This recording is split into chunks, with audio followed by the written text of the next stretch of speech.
Hey everybody, welcome again back to Storyboard Basics.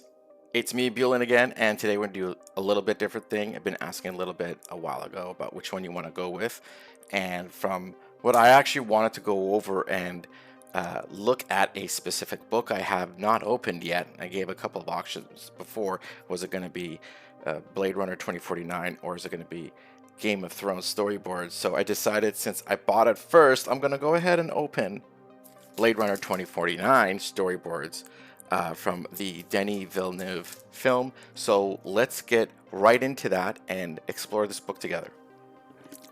Okay, so let's go. This is the Blade Runner 2049 Storyboards as created by Denis Villeneuve, Canadian, I should add, proud Canadian about that. And it's amazing, a guy from Quebec went ahead and made some great films and then went ahead and made some amazing science fiction films and that stick with you and they just haunt you after watching them. And the reason why is because of the amount of care and thought he puts into every frame, and I think it's evident when it came to something like Blade Runner, when it came to Arrival, when it comes to Dune Part 1 and Part 2. Here we go. We've unwrapped it. Super cool. Forward by Denis Villeneuve. Commentary by Sam Hudecki and Daryl Henley. So I'll get rid of that plastic wrap later. So let's kind of take a look at the first page here. And I got to be careful. I don't want to wreck this. It's got a nice book jacket here. And let's go through this. Ooh, 2049. I'm not going to go through every single thing and read for you, but I want to review the book quickly and take my time personally alone while looking at this because I want to be able to really soak this in. And I want to be able to impart with everyone about the amount of time it takes to make something big or even something small. And it's all about the planning. And here is the artist himself is Sam, as it was here, as we mentioned here. Sam Hudecki. And here we go.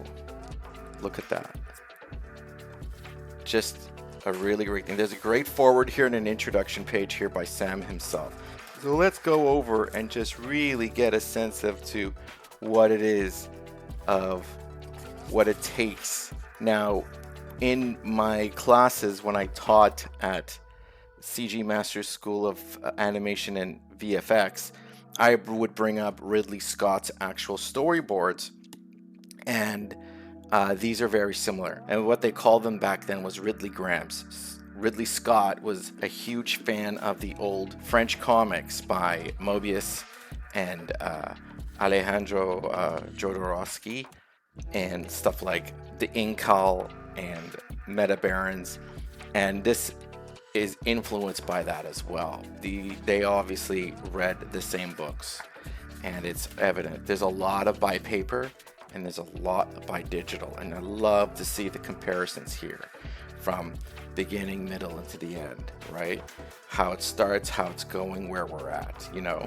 And I just absolutely love seeing the natural progression here from pencil sketch to cleaned up to final shot. And it's just great to see how they're using a lot of things like your lines of action, your arrows, right? You got the arrow, you got like how we got this here, continuing, zooming in throughout. And we just follow this, and how we see we come out and then we see, boom, you got your arrows, you got your directional arrows here. And we've got all of this great stuff. And of course, this is gonna be, they're gonna be using a Wacom or a Procreate on an iPad, just so we can get a lot of these things formatted. And if you could see, they've got a lot of these paneling here, and of solar panels, and it's I'm telling you right now, you do not want to draw every single panel. Make one, duplicate, merge, copy, and then you're going to naturally get yourself that blur. that blur effect. You can add that in after. And these are just the opening. And there's a lot of great commentary here. Having a storyboard artist have all of their work printed as storyboards is so rare, which is why I felt the need to have this book in my library.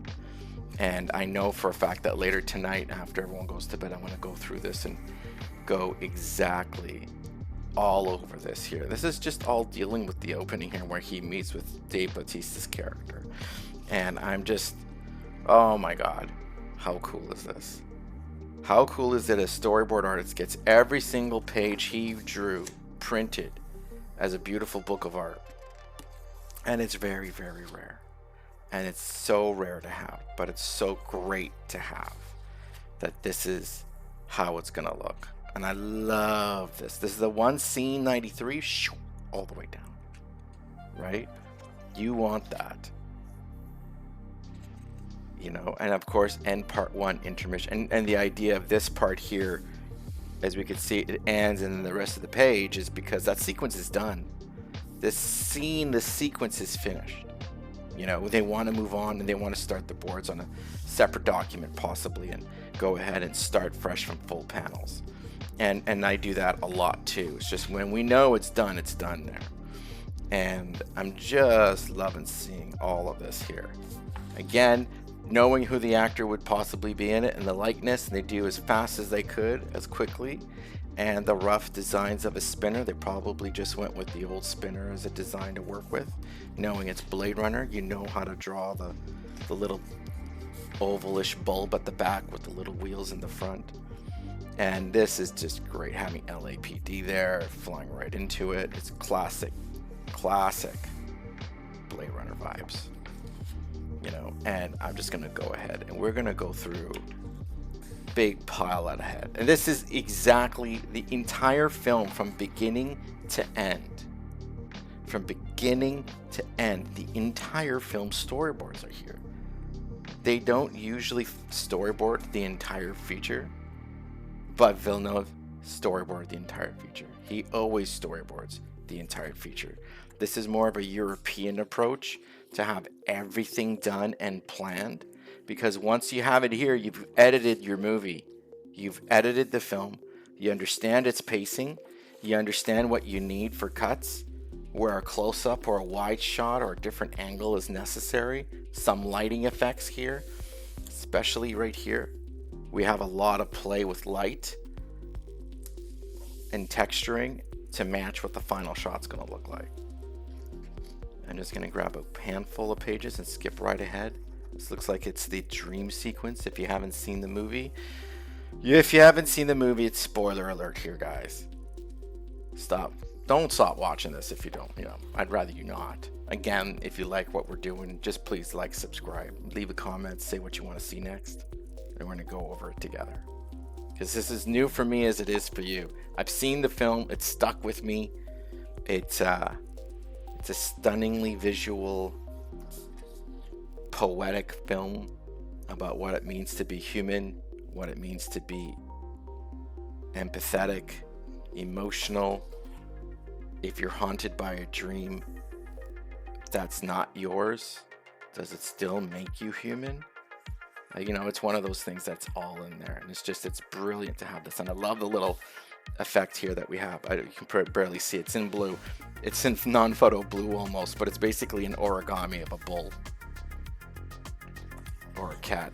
But yeah, it's quite awesome. And we have just brilliant, simple depth, perspective, rough.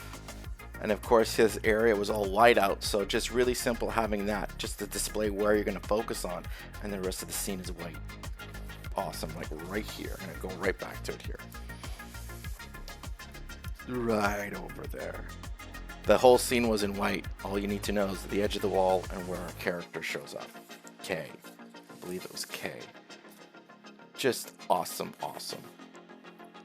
And there's a record player. Just really simple things. I've been on something with a friend, old pal of mine. I was mentioning maybe we should start this sequence with a specific animal that kind of represents what our following character would be like.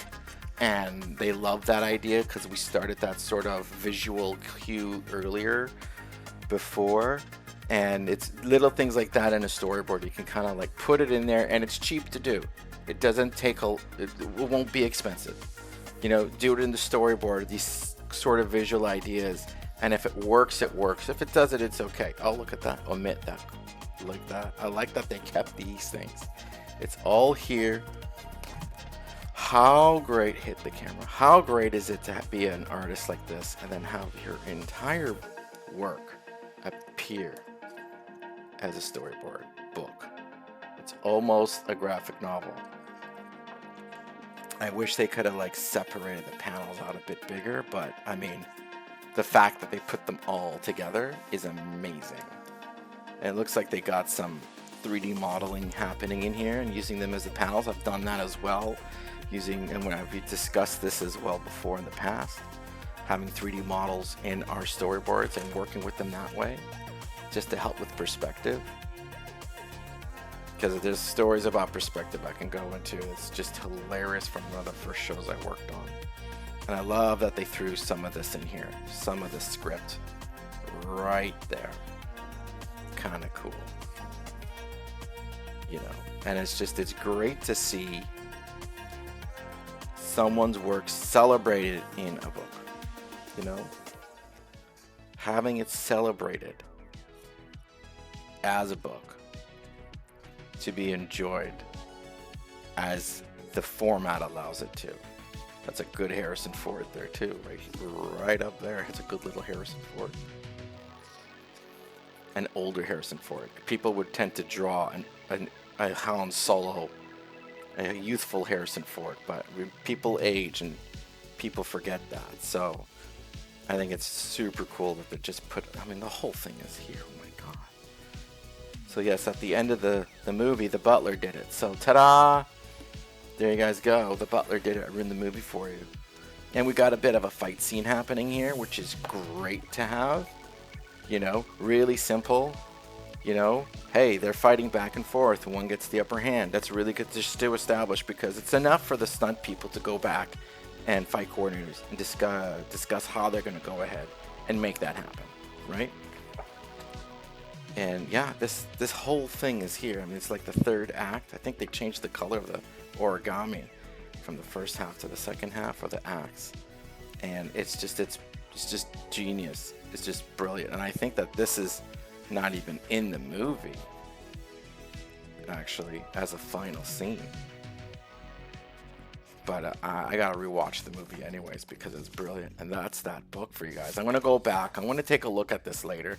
I'm gonna definitely really absorb it, and I'm gonna absorb this a lot more later on. But I think that as just an overview for you to understand how much of a movie can get boarded.